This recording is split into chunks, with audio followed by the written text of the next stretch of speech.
Croeso'n gwasanaeth ar ôl yr oedfa fe fydd na luniaeth ysgafn drws nesaf yn y neuadd. Fydd ein cwr gweddi nesaf cael ei gynnal ar y drydydd nos Iau o'r mis, sef nos Iau Mawrth 16. Fydd ein hoedfa nesaf pnawn Sul am hanner awr wedi 3. Nawr wrth i'r casgliad gael ei gymryd gen i ganu tra'r un heistedd emrif 448. 448.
Fydd o'n darlleniad o'r Efengyl yn ôl Ioan, penod 11, ac yn dechrau'n adnod 17. Ioan, penod 11, ac yn dechrau'n adnod 17. Yna Iesu wedi dyfod a'i cafodd ef wedi bod weithiau'n 4 diwrnod yn y bedd, a Bethania oedd yn agos i Jerusalem ynghylch 15 ystad oddi wrthi. A llawer o'r Iddewon a ddeithant at Martha a Mair i'w cysuro hwy am ei brawd. Yna Martha cyn gynted ac y clybu hi fod yr Iesu yn dyfod a aeth i'w gyfarfod ef, ond Mair a eisteddodd yn y tŷ. Yna dywedodd Martha wrth yr Iesu, arglwydd, pe biasau ti yma, ni biasau farw fy mrawd. Eithir mi a wn hefyd yr awr hon, pa bethau bynnag a ddymunech di gan Dduw y dyru Duw i ti. Yr Iesu dywedodd wrthi, atgyfodir dy frawd a chem. Dywedodd Martha wrtho, mae fi a wn yr atgyfodir ef yn yr atgyfodiad, y dydd diwethaf. Yr Iesu dywedodd wrthi, mae fi yw'r atgyfodiad a'r bywyd, yr hwn sydd yn credu yno fi iddo farw a fydd byw. A phwy bynnag sydd yn fyw ac yn credu yno fi, ni bydd marw yn dragywydd. A wyt ti yn credu hyn? Dywedodd hithau wrtho, ydw i farglwydd. Yr wy fi yn credu mai ti yw'r Crist, mab Duw, yr hwn sydd yn dyfod i'r byd. Byddai bendith Duw ar ei air sanctaidd ef. Gadewch ni nawr droi at ein harglwydd mewn gweddi. Diolch yn i ti o Dduw unwaith eto ein bod yn gallu troi at ti yn dod nid trwy'n hymdrechion ni ond trwy heiddiannau dy fab yn gwaredwr yr arglwydd Iesu Grist. Ac i ni yn diolch i ti am y croeso sydd yna, am yr ffordd a ddarparwyd i ni sydd wedi peri i fod yn bosib ein bechaduriaid fel ni i ddod ger dy fron ac i alw arna ti, yn hyderus i alw ar dy enw di, yn gwybod dy fod ti yn ein clywed ni, yn ein gwrando ni, yn gwybod o Dduw dy fod ti yn abl i gyflawni dy addewidion di, o Dduw yr holl addewidion sydd yn dy air di, yr addewidion i fendithio dy blant, i'n cadw ni ar hyd y ffordd y cil honno sydd yn arwain at y nefoedd. O Dduw, yr wyt ti wedi rhoi gymaint o addewidion y byddi di yn ein cysuro ni, yn ein harwen ni, yn ein nerthu ni, yn darparu ar ein cyfer ni. Ac felly o Dduw, i ni yn gallu dod yn hyderus sy'n bod yn gallu gofyn i ti am yr holl fendithion hyn, ac dy fod ti yn ateb gweddiad y blant. Ac felly o Dduw, ni o'r newydd yn dod ac yn gofyn i ti i edrych arno mynd y drigaredd ac i ddod lawr ac i ddod ar ryw gysur i ni, cysur yr Efengyl, i ddod i'r rhai am y tro cyntaf ac i eraill o Dduw y byddant yn gallu mwynhau cysur yr Efengyl tro ar ôl tro. O Dduw, i ni yn gweddio y bydd yr rhai sydd wedi ffeindio bod eu llygaid yn ddall ac yn gaeedig i at wirioneddau yr Efengyl. O Dduw, am y tro cyntaf y byddant yn cael gweld y rhyfeddodau yma. Ac i'r rhai sydd wedi gweld y rhyfeddodau yma, y bydd yr Efengyl sanctaidd yn dod yn fwy melys ac yn fwy prydferth i'r olwg. O Dduw, y byddwn ni yn dod i werthfawrogi'r pethau hyn fwy ac yn fwy awyddus i rhoi ein bywydau i dy wasanaethu di. Felly o Dduw, i ni yn gofyn i ti roi golwg o'r newydd i ni ohono ti ac oedd rasysau tuag ato, a gad i ni brofi o'r newydd moliant o'n cylonau fydd yn dyrchafu i'r uchelfannau ac y bydd enw di yn cael ei ddyrchafu yn y lle yma y prynhawn hwn, a byddwn ni yn gwybod beth yw addoli di mewn ysbryd a gwirionedd. I ni yn gofyn ti'n helpu ni i dy addoli di mewn modd fel ag y dylsem, mewn parchedig ofn ac eto Dduw gydag hyder na wyr y byd amdano. Y byddwn ni yn dy ddyrchafu di ac yn canu dy fawl ath glodydd di y prynhawn hwn. Tyr dy nerthau ni yn hyn, i ni yn cyffesu'n gwendid ni mor aml o Dduw, i ni yn teimlo'n gwendid corfforol, meddyliol ac ysbrydol, ym mhob ffordd i ni yn teimlo'n gwendid ni. Ond ein gwendid i ni yn llawenhau ac yn diolch i ti am yr hedyn honno o fywyd sydd wedi blannu yn ein hyneidio ni. Ac felly o Dduw, mor wan ydyn ni, mor aml i ni yn crwydro, i ni yn diolch i ti ein bod ni dal yn blant i ti. Ac felly ni'n gofyn i ti ddod a nerthu ni ac i bresynoli dy hun yma yn ein plith, gad i bob yr un ohono ni gallu tystio i'r ffaith dy fod yma yn ein plith. Hyd yn oed o Dduw, yr rhai sydd yn ddall i dy ryfeddodau di, yr rhai sydd ddim eisiau dy geisio di hyd yn oed. I ni'n gofyn y bydd rheini yn cydnabod fod y bresenoldeb wedi bod yma gyda ni. Gad i ni deimlo y cynhesrwydd hynny sydd yn dod o ddifri. Felly o Dduw, ter gweithio, diogelan hamser ni, bendithian hamser ni yma, prynhawn, ac yn ystod yr holl ddydd, ac yna yn ystod yr wythnos sydd o'n blaen ni. Gad i ni fyw mewn ffordd sydd yn dy ogoneddu di. Ter felly lawr yn nerth yr ysbryd glân. I ni'n gofyn hyn oll trwy enw ac heiddiant ein harglwydd Iesu Grist. Amen.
Newch ni gan i emyn rhif 228, 228, pa feddwl, pa madrodd, pa ddawn, pa dafod, all osod i maes, mor felys, mor helaeth, mor llawn, mor grif i'w ei gariad a'i ras. 228 gyn i sefyll i'w chanu.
Bydd am y testyn o'r Efengyl yn ôl Ioan, penod 11 ac adnod 25.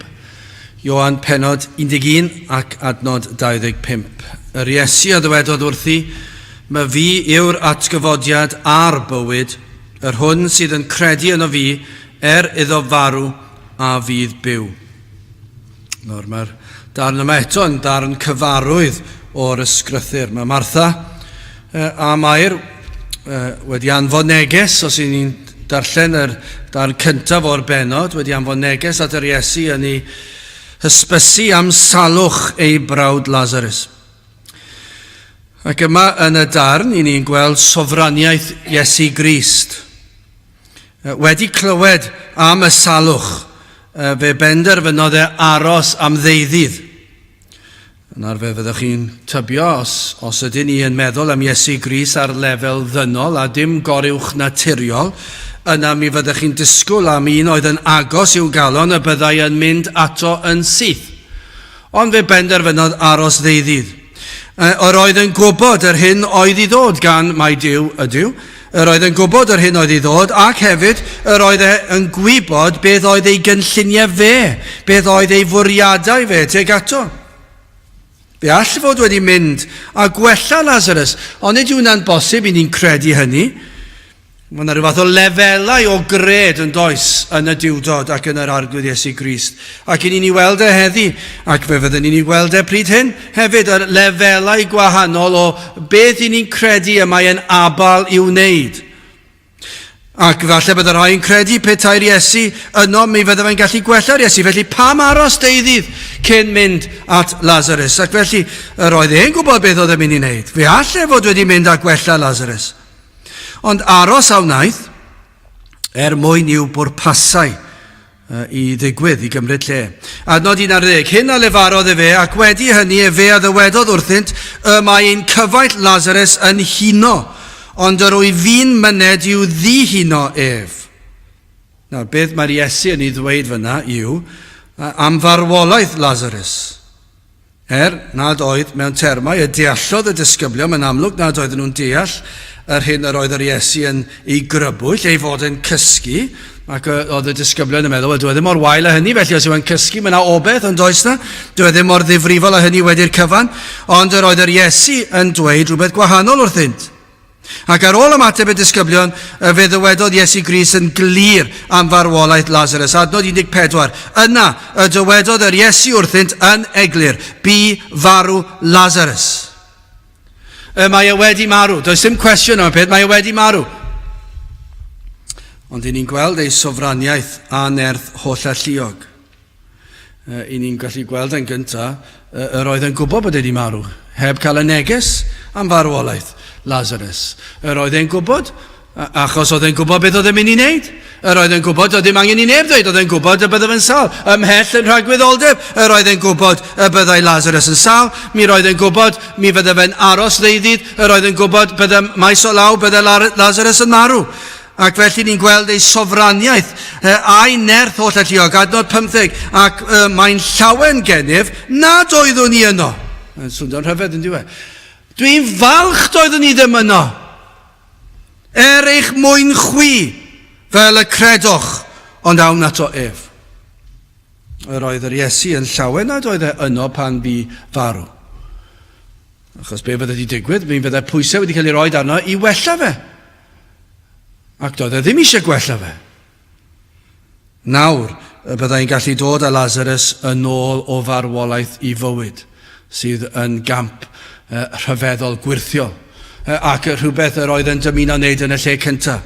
Felly mae yn ddarn anhygol o'r ysgrythyr, goruwch naturiol sydd yn profi diwdod Crist a'i sofraniaeth ym mhob peth.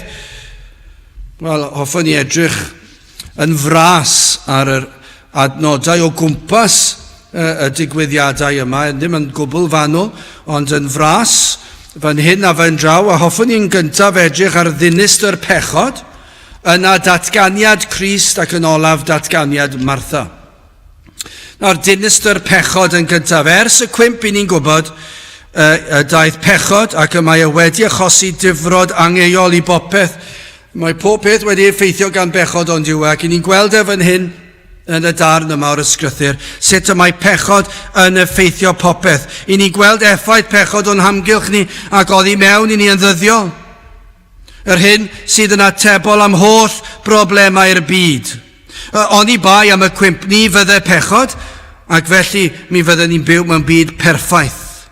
Dyna chi fyd bydde ein byd ni oni bai am bechod. Meddyliwch chi nawr, beth yw prif broblem y byd?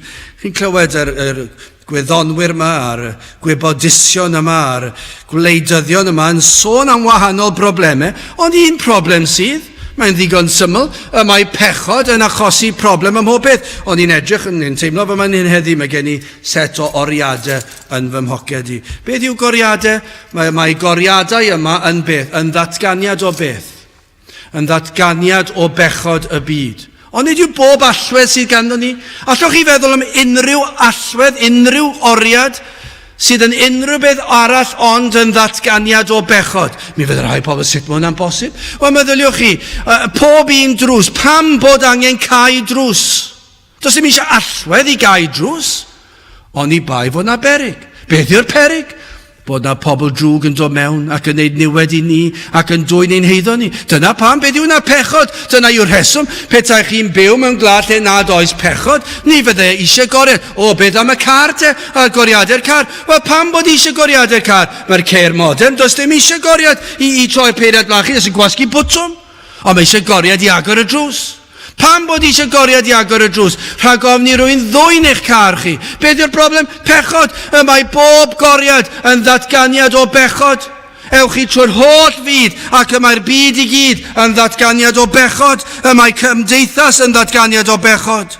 Dyma yw achos y cwmp, canlyniad y cwmp. Fe ddath pechod i'r byd ac o'r dinistr sydd wedi dod o ganlyniad i bechod.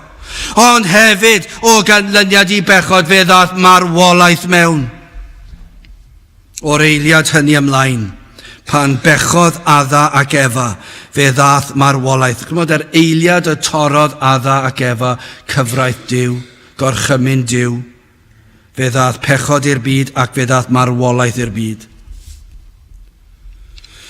Fe fydda'r ddau yma, Adda ac Efa'n marw'n gorfforol rhyw ddydd, ond yn ogystal, fe gollon nhw y berthynas honno a'i creawdwr. Duw y Tad, darllenwch Genesis ac fe gewch chi yn y penodau cyntaf hynny, yr darlun erchyll hynny, pan dath pechod i'r byd ac fe gollodd dyn gymdeithas a Duw ei greawdwr. Ac felly o'r foment honno fe ddath gelyniaeth rhyngddynt ac ni fyddant yn mwynhau cymdeithas a Duw dim mwy, byddant yn rhodio yn y tywyllwch yn ysbrydol. Nawr, nid yn unig byddant yn marw yn gorfforol rhyw ddydd, ond hefyd roedden nhw nawr yn y presennol Adda ac Efa yn dioddef y farwolaeth ysbrydol, ac hefyd mi fydde maes o law yn dioddef heb droi, heb edifeirwch, mi fydde hyn yn arwain at farwolaeth tragwyddol. O, mae'r farwolaeth ysbrydol yn erchyll, lle na ellir ymateb at yr ysbrydol. O, chi methu gweld dim byd. O, mae yna bob un ohono ni fan hyn yn gallu tystio i'r adeg yn ein bywydau ni pan ni'n cofio pan roedden ni'n farw yn ysbrydol. Oeddech chi'n mynd i'r cwrdd efallai, neu ddim yn mynd i'r cwrdd rhai, a dim diddordeb o gwbl, dim gweld unrhyw awydd I fynd, roeddech chi'n farw yn ysbrydol. Rhai sy'n dod i'r capel yn reolaidd, mi chi, falle, I pob un ohono ni fan hyn yn gallu tystio i'r ffaith, ni'n cofio bod yn farw yn ysbrydol. Ddim yn gweld yr hyfeddod yn y peth, falle mwynhau falle ddim. Rhai erbyn hyn ddim yn mwynhau ac ddim yn gweld rhyfeddod yr Efengil. Yn farw yn ysbrydol. Ddim yn ei ddeall Edrych ar y watch trwy'r amser ac yn meddwl pryd mae'r oedfa'n dod I ben, pryd awr sil I ben. Mae rhai sydd yn farw yn ysbrydol yn edrych ar y sil fel baich. O, dydd sil. Gallwch chi tystio hyn pan ych chi'n deffro yn y bore ar y penwythnos ac mae'n fore Dydd Sadwrn. O, dwi'n dwlu deffro ar bore Dydd Sadwrn. Chos dys dim eisiau mynd i'r gwaith, mae'n Dydd Sadwrn. Beth ych chi fel pan ych chi'n deffro bore Dydd Sul? O, mynd i'r capel, tair gwaith I fynd i'r cwrdd. Dyna chi faich. Ond dyna chi arwydd o rai sydd yn farw yn ysbrydol. Dyn nhw ddim yn gweld y peth fel rhyw fraint ac yn bleser ac yn awyddus I fynd. O, mae'r rhai sydd yn farw yn ysbrydol, ble mae hwnna'n arwain? Mae hyn yn arwain at yr un trygwyddol, y marwolaeth trygwyddol, condemnir pob pechadur, byddai digofaint y Tad yn dod I lawr arnynt am dorri ei gyfraith. O, ni'n gweld effaith pechod ar y byd, ar ddeiar, ar y tir, ar y tywydd, ni'n gweld effaith pechod ar popeth. Mae'n effeithio popeth. Ond nawr yn y benod yma, beth ni'n gweld? Ni'n gweld yr effaith ar Lazarus. O ganlyniad I bechod, fe ddath salwch mewn, salwch i'r tir a salwch i'r corff. Ac yna yn y pen draw, y mae salwch i'r corff yn peri marwolaeth. A dyna ddigwyddodd I Lazarus. Dyna beth yw dinistyr pechod. Effaith pechod yn dod i'r byd. Pan ni'n darllen yn hwyrach am farwolaeth Lazarus, ni'n gweld yr Iesu yn tristau, adnod 35, mae'n adnod enwog iawn, achos dwi ddim wedi checio os mae hon yw'r adnod byra yn y Gymraeg, ond mae yn y Saesneg. Mae yna 4 gair yn y Gymraeg, felly mi eisiau fi ffeindio fy ffeithiau yn iawn I welai hon yw'r byra, ond mae yn fer iawn, ac mae'n un o'r byra yn y Saesneg, yr Iesu a wylodd. Am beth oedd yr Iesu'n wylo? Roedd Iesu Grist yn gwybod bod e'n mynd I farw. Gafodd ddigon amser I baratoi tragwyddoldeb allwch chi ddweud. Pam bod Iesu Grist yn wylo? Yr oedd wedi aros deuddydd, gallai wedi iachau Lazarus. Pam fod Iesu Grist yn crio? Pam fod yn wylo wrth weld I gyfaith Lazarus yn marw ac yn y bedd? Yr oedd yn gweld effaith pechod ar y byd a chanlyniadau pechod. Ac I ble byddai hyn yn arwain, ac ddigofaint y tad wrth weld un oedd yn agos iddo ie, ond dim hwnna yw'r prif darlun. Y darlun fan hyn, mae'n gweld, dyma be mae pechod wedi wneud, mae wedi peri'r salwch, mae wedi peri'r farwolaeth, ac i'r gymdeithas yn ei lawnder, fe fydd na'r rhai sydd yn ddiedifeirol yn mynd o dan digofaint y tad, ac mae'r Iesu yn wylo. Mae yna mwy na farwolaeth corfforol fan hyn yn peri gofid. Yr effaith pechod ar yr enaid, dyna sy'n drist, ar fywyd pob dydd dyn. Yr oedd yn gweld y tywyllwch yma roedd pechod yn peri yw, fe ddaw a tywyllwch i'r enaid, yn gweld y gogwydd parhaol at bechod, at yr hunan, yr enaid bellach yn elyn I Dduw, dyma sydd yn achosi tristwch. Nid yw dyn yn gallu mwynhau cwmniaeth Duw bellach. Does dim awydd am y gwirionedd gan ddyn. Mae'r enaid yn chwilio am rhywbeth, ond nid yw am y gwirionedd, gan nad yw'n hoffi'r gwirionedd. A dyma sydd yn drist, dyma be mae pechod yn ei wneud, felly yn ceisio rhyw fath o wirionedd sydd yn ei blesio mae dyn. Ond y tragedy ar ddiwedd hyn oll, ar ddiwedd bywyd o rodio mewn tywyllwch, y bywyd o ansicrwydd a diffyg gobaith, a'r ofnau sydd yn dod mewn bywyd, yna ar ddiwedd y cyfan, mae'n cam I dragwyddoldeb, a hynny yn wyneb digofaint Duw. A dyma sydd yn drist, dyma sydd yn peri Iesu Grist wylo, dim syndod I Iesu Grist wylo, pan yr oedd yn gweld, dyma be mae pechod yn ei wneud. A tro ar ôl tro, I ni'n gweld yr ceir yna, ceir mawr yna, sydd yn cario'r arch i'r fynwed. Bydd ni'n gweld bob dydd, ym mhob dinas, mae yna cyrff yn cael ei gario i'w claddu. Pam fod hyn? Effaith pechod ar y byd. O, mae'n ddarlun trienus. A dyma beth sydd fan hyn? Un arall yn marw. Ni hefyd, gallwch chi ddweud, yn gweld effaith pechod yma ar ymateb Martha I bwynt. Yr oedd hi'n credu, ond I ni yn gweld efallai mae'n dangos arwyddio nad oedd hi'n llwyr deall y cyfan, ond yr oedd hi'n credu, roedd yn credu gall Iesu Grist iachau, ond rywsut yn meddwl rhaid oedd iddo fod gyda nhw I wneud hyn. Mae'n dangos rhyw wendid ond yw hi. Doedd hi ddim llwyr wedi deall yr hyn yr oedd yr Iesu yn abol I wneud. Gall yr Iesu iachau o bell. Adnod 21 yna dywedodd Martha wrth yr Iesu arglwydd, pe buasau ti yma, ni buasau farw fy mrawd. Bron iawn allwch chi dweud, mae hwnna'n ardderchog I ddweud hynny. Petai ni'n clywed rhai heddi'n dweud na, mi fydden ni'n llawenhau. Mi fydden ni'n llawenhau petai pobl yn dweud na, o leia, maen nhw'n credu byddai Iesu Grist yn gallu gwneud rhywbeth, ond mae hefyd yn dangos diffyg, achos mae'n meddwl roedd rhaid i'r Iesu fod yno.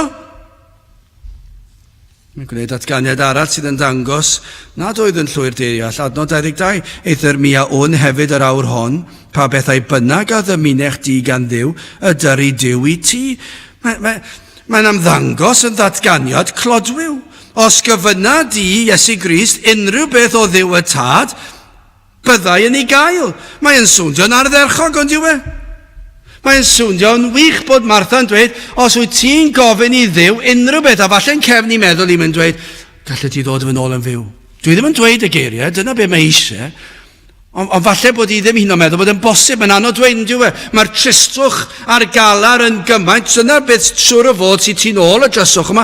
Mae yna tristwch yma, tristwch naturiol, ac mae yna rwystredigaeth, o petai ti wedi bod yma. Does dim beio yma, doedd ddim yn beio'r Iesu, ond mae'n datgan rhywbeth gwych. Petai ti yma, mi fydde fe wedi bod yn iawn, bydde ti wedi iachau e. Da iawn Martha am dweud yna, ond mae Iesu Grist yn gallu iachau heb fod yno. Mae'n gallu bod yn bell I ffwrdd, doedd dim rhaid iddi fod yno. Ond nawr mae'n dweud, pe bai ti'n gofyn I Dduw unrhyw beth, yna fe fydd yn rhoid ei ti. Ond y gwir amdani, nid oedd angen I Iesu Grist ofyn i'r tad. Gan mai Duw yw Iesu. Y mae yn Dduw. Y mae Iesu Grist yn un o'r drindod. Yn yr Iesu ceir llawnder o'i ddwyfoldeb. Dim ond dweud y gair sydd rhaid I Iesu Grist I wneud, ac fe iachau'r Lazarus. Does dim angen fan hyn i'r Iesu Grist I weddio ar i'r tad, ac i'r tad I iachau, neu ddod yn ôl yn fyw. Doedd dim angen, ond oedd hi'n meddwl, mae'n beta, dim ond gofyn sydd rhaid I ti wneud arfer hannu, fel betai. Ond mae di heb sylweddoli, mae Iesu Grist yn Dduw ei hun. Ac felly dweud y gair yn unig byddai rhaid i'r Iesu wneud, ac fe fyddai Lazarus yn dod yn ôl. A byddai wedi cael ei achau, pa le bynnag yr oedd e. Mae yna rai fan hyn heddi sydd yn ddall yn llwyr yn ei pechod yn farw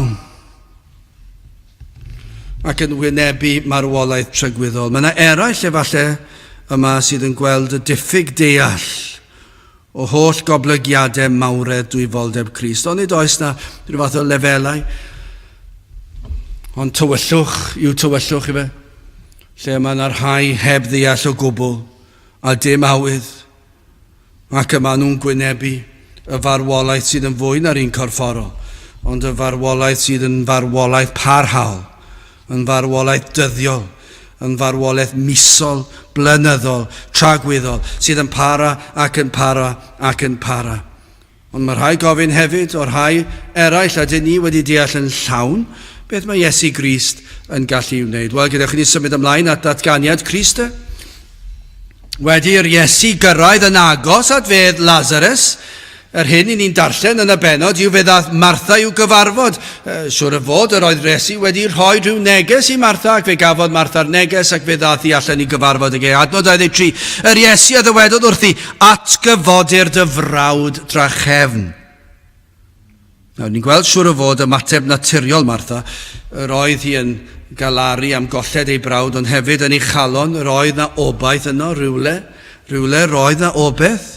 Gobeith o hyn a ddywedodd Iesu Grist ar ddechrau'r benod, pan yr oedd yn sôn, pan dywedwyd wrtho am salwch Lazarus, os ewn ni nôl i adnod 4, reit ar ddechrau'r hanes, dyma beth oedd y gobaith efallai sydd ti cefn i feddwl, Martha, adnod 4 ar Iesu pan glybu, a ddywedodd, nid yw'r clefyd hwn i farwolaeth, ond gogoniant Duw, fel y gogonedder mab Duw, trwy hynny. Ac yr oedd yn credu yn nerth Iesu Grist, ond yma, ni'n gweld ei chred wedi cymysgu gyda'r galar ac falle anghrediniaeth hefyd. Adnod 24, dywedodd Martha wrtho, my fi a wn yr atgyfodir ef yn yr atgyfodiad y dydd diwethaf.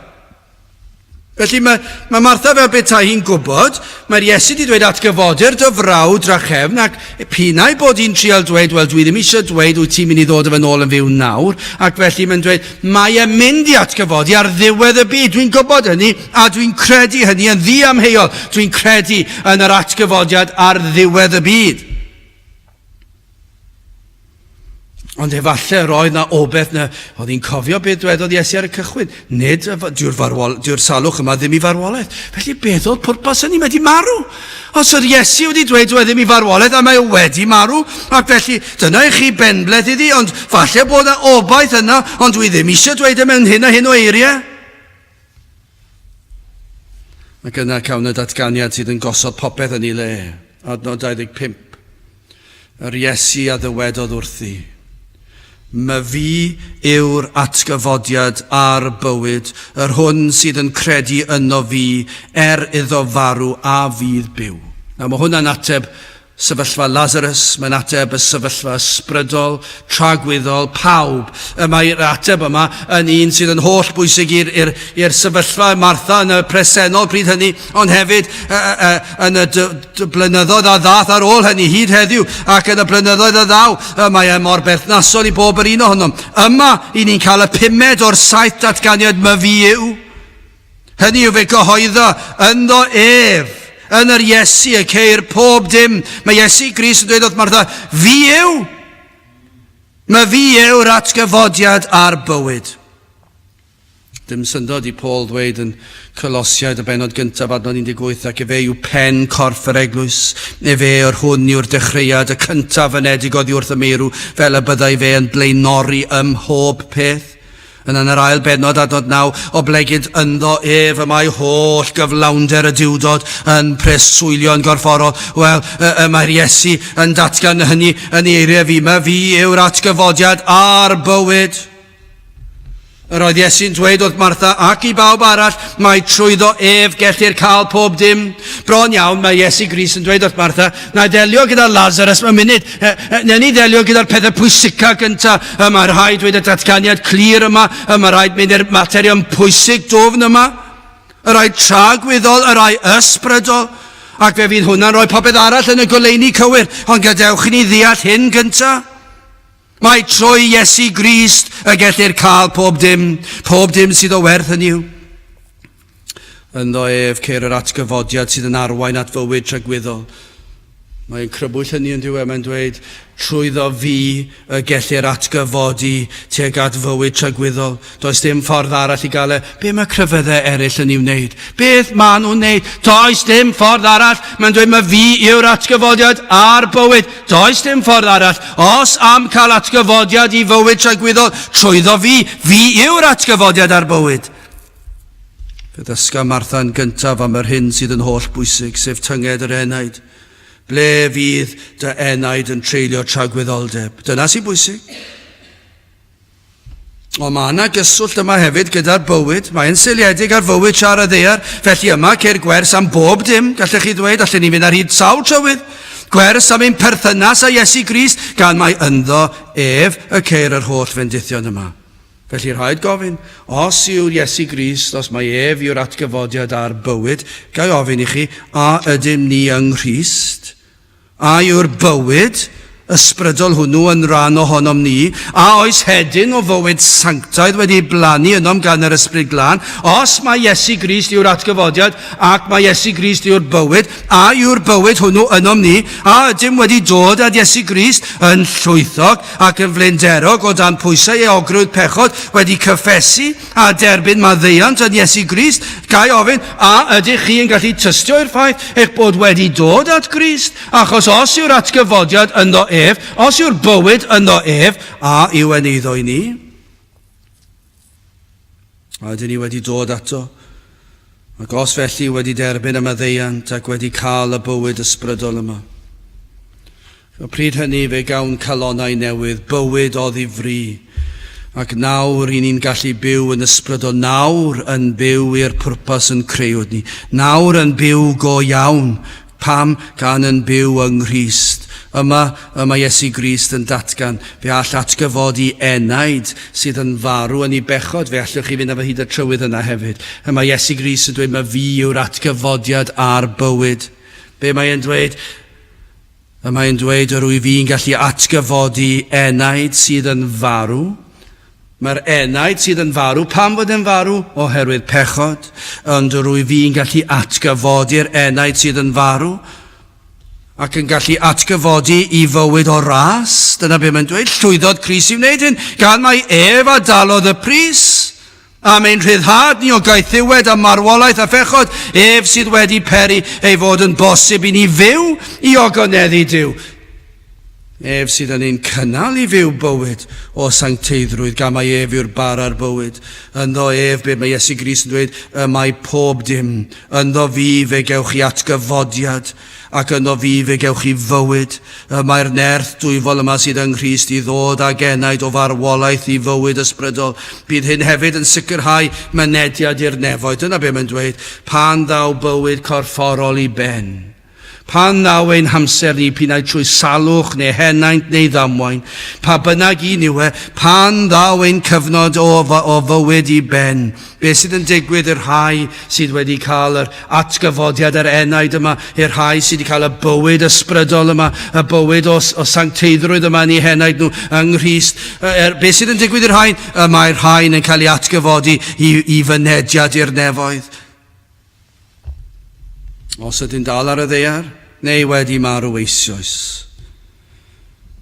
Yn sicr bydd yr enaid yn cael byw am dragwyddoldeb. Dyna beth mae'n dweud, ni fydd byth yn marw. Adnod 26, a phwy bynnag sydd yn fyw ac yn credu yno fi, ni bydd marw yn dragywydd. Os ydych chi'n credu yn Iesu Grist, os ydych chi'n credu yno fi yn yr atgyfodiad a'r bywyd, os ydych chi wedi derbyn ffydd, os ydych chi wedi derbyn rhodd o ffydd i bwyso ac i credu yn Iesu Grist, yna ni fyddwch yn marw. Fyddwch chi ddim yn marw yn dragywydd. Os yw Crist yn gallu sicrhau hyn, ond nid peth bach yw bywyd i'r corff. Ond ni gall Iesu Grist dweud y gair o bell neu agos am iachad hyd yn oed i ddod â rhywun yn ôl o'r bedd. A mae e'n dweud, mae Iesu Grist yw'r atgyfodiad a'r bywyd. Peth bach yw dweud wrth Lazarus i ddod o'r bedd. Mae Iesu Grist yn dweud wrth Martha Dialla, mae fi yw'r atgyfodiad a'r bywyd, ond y darlun pwysica yw hyn. Os oes ganddoch chi fywyd ysbrydol, yna fe gewch chi fywyd yn y nefoedd. Os ydw i wedi'ch dod â chi o farwolaeth yr enaid, ac wedi dod â chi fywyd ysbrydol a sancteiddrwydd, yna fe gewch chi fynd i dragwyddoldeb gyda fi. Y mater bach yw wneud hyn i'r corff. Wel, gadewch ni symud ymlaen yn olaf at ddatganiad Martha. Fe ofynodd Iesu Grist cwestiwn i Martha. Dyma i chi gwestiwn, adnod 25 ymlaen. Yr Iesu a ddywedodd wrthi, mae fi yw'r atgyfodiad a'r bywyd, yr hwn sydd yn credu yn y fi iddo farw a fydd byw, a phwy bynnag sydd yn fyw ac yn credu yn y fi, ni bydd marw yn dragywydd. Ac yna darn yma, a wyt ti'n credu hyn? A oedd hi'n credu mae'r Iesu oedd Duw. Dyna chi gwestiwn i Martha. A wyt ti'n credu mae fi yw mab Duw? A oedd hi'n credu y gall ef ddweud y gair?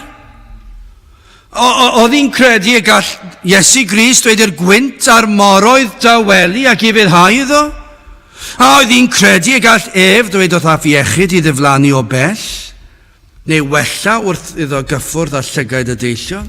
Dyna'r pwynt. Wyt ti'n credu bod Iesu Grist yn gallu iachau trwy gyffwrdd llygaid rhywun a peri'r dall i weld? Ac yna, wyt ti'n credu y gall Iesu Grist o'r chymyn i un ar fi'n marw i wella a dim yn hyd yn oed yn agos iddyn nhw? Wyt ti'n credu hynny?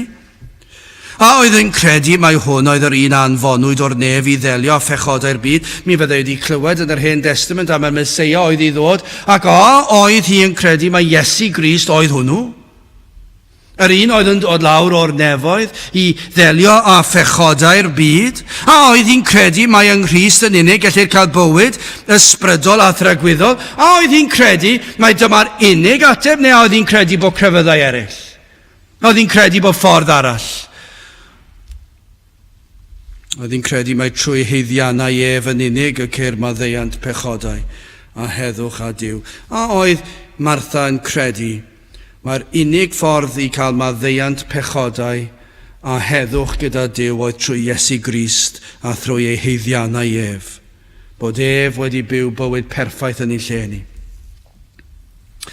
Ai hwn oedd yr un y proffwydwyd amdano drwy gydol yr Hen Testament, yr un a ddewyd i iachub ei bobl. Ond efallai yma ceir rhyw elfen fwy dwys na rheini hyd yn oed. A oedd Martha yn credu ac yn ymddiried? Dyna'r pwynt. Dwi'n siŵr byddai mwyafrif yn y capel yma heddi yn gallu ateb yn gadarnhaol i'r rheini gyd. Gallwn ni gofyn eto i chi, ydych chi'n credu gall Iesu Grist iachau rhywun sy'n sal? Dim problem.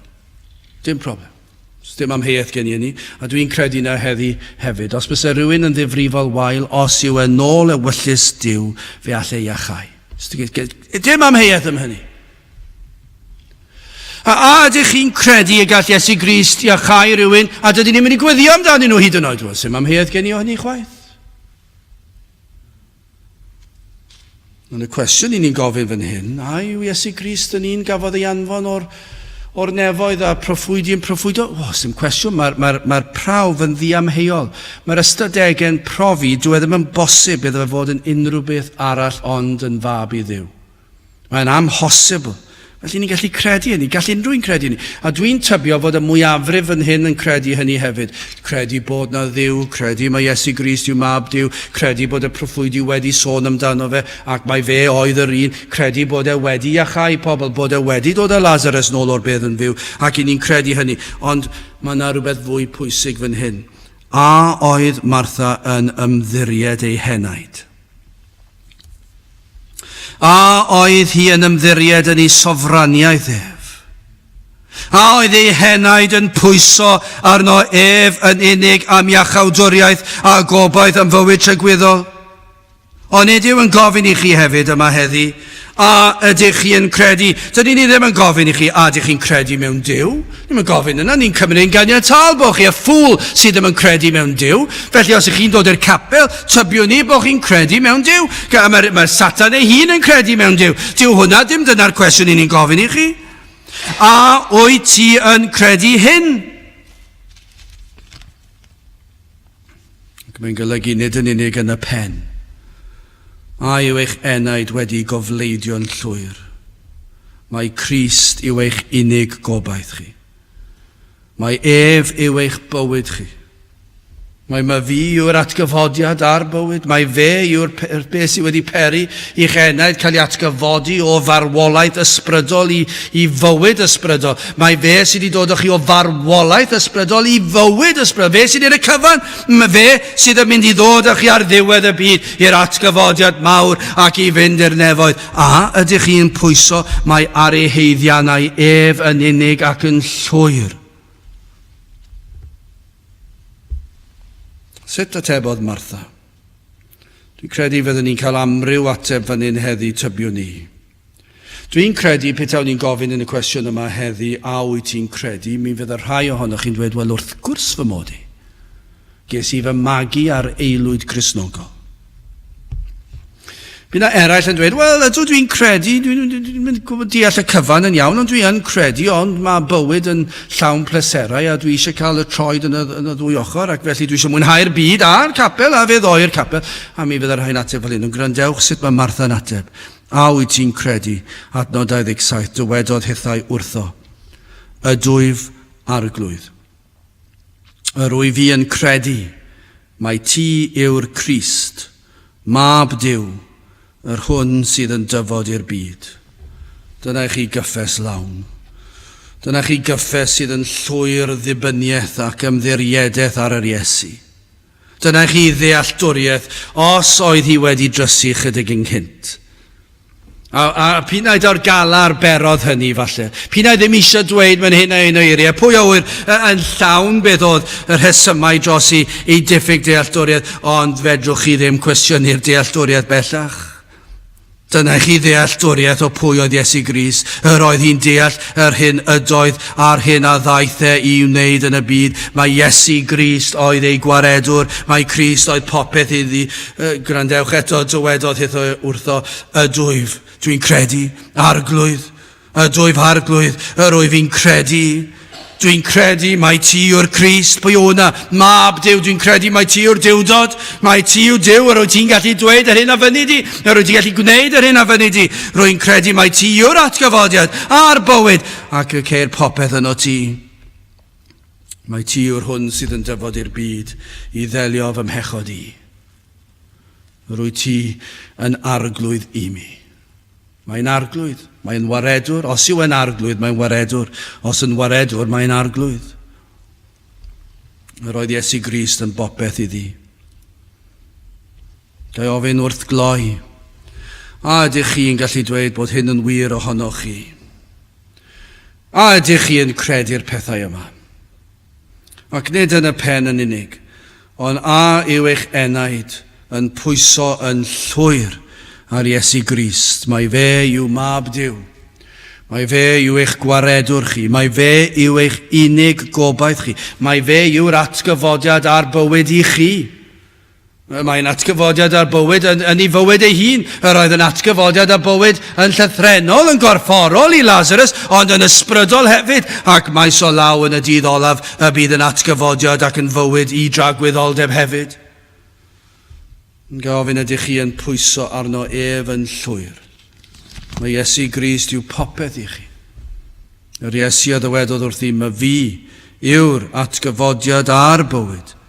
Yr hwn sydd yn credu yno fi iddo farw a fydd byw. A phwy bynnag sydd yn fyw ac yn credu yno fi, ni bydd marw yn dragowydd. A wyt ti yn credu hyn? Gadewch i ni weddio. O Dduw, i ni yn diolch i ti am dy rybuddion, am dy gynghorion, am dy orchmynion.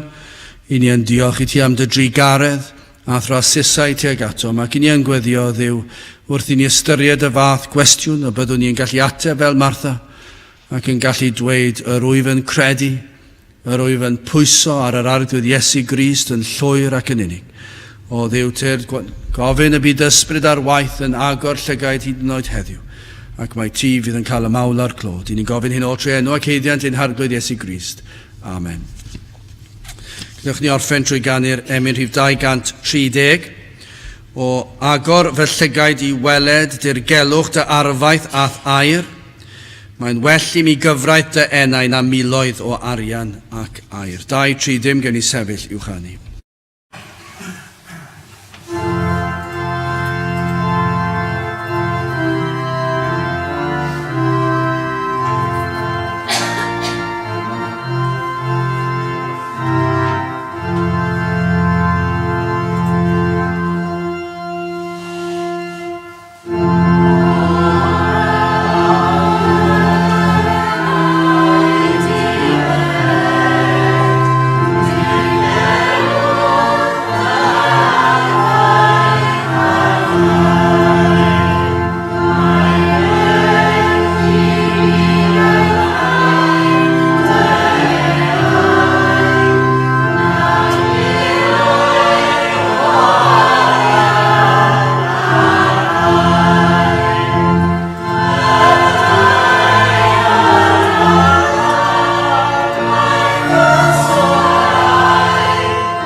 Nawr bydd ydi ras ein harglwydd Iesu Grist a chariad Duw a chymdeithas yr Ysbryd Glân fod gyda chwi oll hyd byth. Amen.